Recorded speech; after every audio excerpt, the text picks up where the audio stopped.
Hello mga Megs, paano ba mag-send ng appeal para matanggal or mawala yung unoriginal content sa ating Facebook page? Ito yung first step na inyong gagawin. Kikita nyo naman po dito mga Megs na hindi po disabled yung request another review. So pindutin nyo lang po yun mga Megs.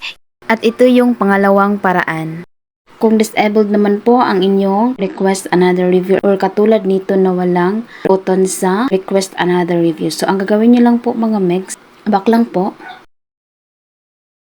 Tap nyo lang po yung creator support, tap monetization, scroll up, tap policy guidelines, scroll up, tap appeal a demonetization decision, scroll up,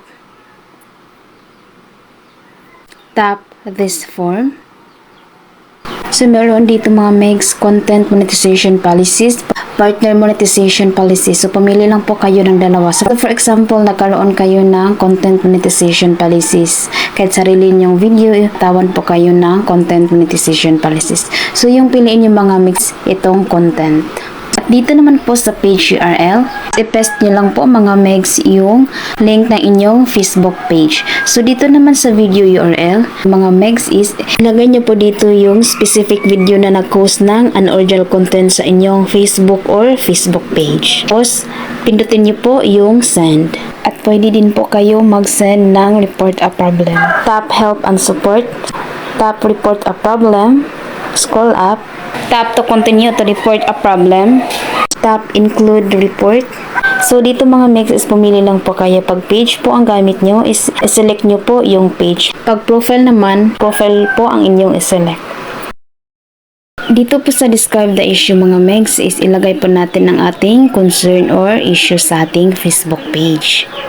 Before po kayo mag-submit nito mga Megs is kailangan po malinis po ang inyong account.